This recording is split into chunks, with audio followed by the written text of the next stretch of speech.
The phone shattered the silence at 2:07 a.m., pulling Marcus Chen from the thin sleep he'd finally found after his daughter's fever broke. His heart hammered as he fumbled for it in the darkness. Middle of the night calls meant emergencies, always emergencies. His ex-wife, his mother, the hospital. His hand trembled as he answered. "Thank God," a woman's voice cracked through tears. "Please come." "I can't, I don't know what to do. The address is 1247 Riverside Drive. Please hurry." "Ma'am, I think you have the wrong." The line went dead. Marcus sat in the darkness of his cramped apartment, his 6-year-old daughter Emma sleeping soundly in the next room, her medication finally working. He should go back to sleep. He had a double shift at the warehouse starting in 5 hours.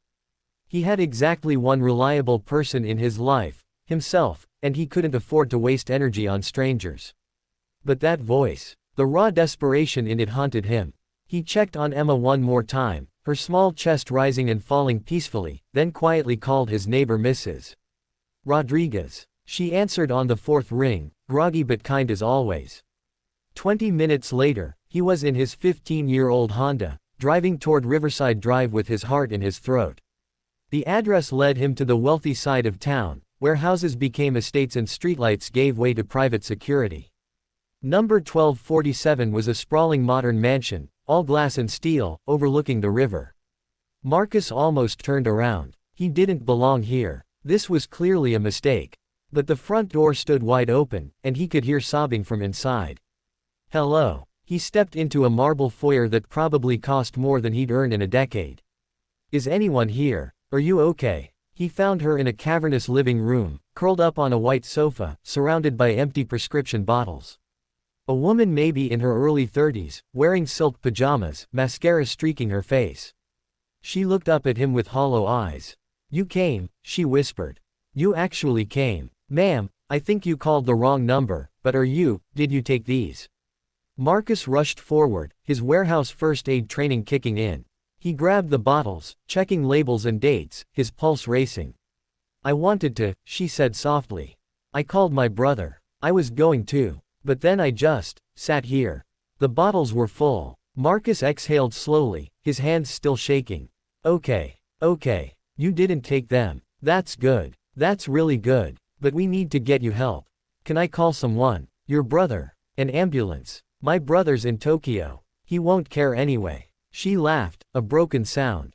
"Nobody cares. My father died 6 months ago and left me everything, his company, his fortune, his enemies.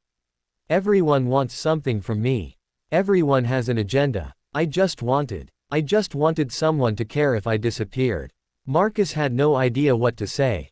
He understood loneliness. God, did he understand it, but not like this. Not surrounded by luxury that should have solved every problem. He did what he'd do for Emma when she had nightmares. He sat down beside her, not too close, just present. "I'm Marcus," he said quietly. "And I'm here. I don't know why you called my number, but I'm here now, and I'm not leaving until I know you're safe." Her eyes met his, searching for something. "Why would you do that? You don't even know me." "Because you needed someone." He shrugged, his voice rough with emotion. "And maybe because 6 months ago, when my wife left and took half my heart with her, I sat alone wondering if anyone would notice if I just gave up. My daughter needed me, so I didn't. But I remember what that darkness feels like." Something shifted in her expression. For the first time, she really looked at him, not through him, not past him, but at him. "Victoria," she said. "My name is Victoria Ashford." The name meant nothing to Marcus, but over the next 3 hours, as dawn broke over the river, she told him everything. Her father's empire built on ruthless business deals. Her isolation in boarding schools while he conquered markets. The vultures circling now that he was gone. Board members, investors, distant relatives, all demanding, none caring. The brother who'd escaped to Japan and wouldn't return her calls. The therapist who prescribed pills and offered no real connection. Marcus listened. He made tea in her state-of-the-art kitchen, fumbling with machines that probably cost more than his car. He told her about Emma, about working 2 jobs to keep them afloat, about reading bedtime stories and braiding hair and teaching his daughter that goodness mattered more than money. "You should call someone," he said finally. "A crisis hotline. A doctor you trust. Will you stay while I do?" He checked his phone. His shift started in 40 minutes. He'd be late, might lose the job he desperately needed. But he looked at this woman who had everything except what mattered, and he nodded. "I'll stay." She made the calls. He heard her voice strengthen slightly as she spoke to a counselor, scheduled an emergency appointment, agreed to check in every day. When she hung up, some color had returned to her face. "Thank you," Victoria said. "I don't know how to repay you." "You don't need to repay kindness," Marcus said, standing to leave. "Just promise me you'll go to that appointment. And maybe call your brother again." "Wait." She stood too, sudden urgency in her voice.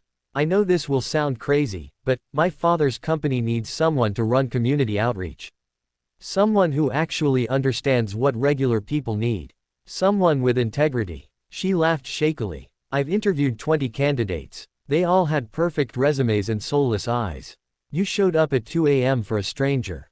That's the kind of person I need." Marcus stared at her. "I work in a warehouse. I barely finished community college. So, I'll send you to business school if you want. Or you can learn on the job. I don't need another MBA who sees people as profit margins. I need someone who sees people as people." It was insane. Impossible. Everything in Marcus's practical, cautious mind screamed to say no, to walk away from this fairy tale before it turned into something painful. But Emma's face flashed in his mind, his beautiful daughter who deserved better than second-hand clothes in their cramped apartment. Who deserved a father who wasn't always exhausted, always stressed, always one emergency away from collapse. "I have a daughter," he said carefully. "She comes first, always. I wouldn't want it any other way," Victoria replied. "Bring her to the office. We'll set up childcare. Or let her stay home when she's sick without panicking. Build the life you need, Marcus. Help me build a company that actually gives a damn about its employees." He should have been suspicious. 6 months later, he sometimes still wondered if he'd dreamed that night. But Victoria kept her word. The job was real, challenging, exhausting in the best way. He helped restructure Ashford Industries Charitable Foundation, implemented family leave policies, created mentorship programs for single parents trying to get back on their feet, everything he'd wished existed when he was drowning. Emma thrived with stability, her health improving, her smile constant. And Victoria became something Marcus never expected, a friend. A real one, who came to Emma's school plays and taught her about art museums and called Marcus at midnight not in crisis but just to talk about books or share a joke. The board members who'd hoped to manipulate the grieving heiress found themselves outmaneuvered by Victoria's newfound strength and Marcus's grounded wisdom. Her brother came home for Christmas, reconciliation slowly building. The mansion filled with laughter, Emma's giggles, Victoria's genuine smile, the sound of people who'd been lonely learning what family could mean. On the anniversary of that 2 a.m. phone call, Victoria found Marcus in his office, staring at the river beyond the window. "Wrong number," she said softly, standing beside him. "Best mistake of my life," he replied. "Mine too." She squeezed his shoulder. "Thank you for showing up.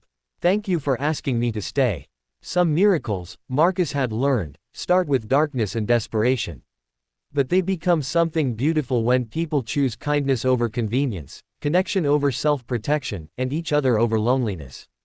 He'd answered a wrong number and found everything right.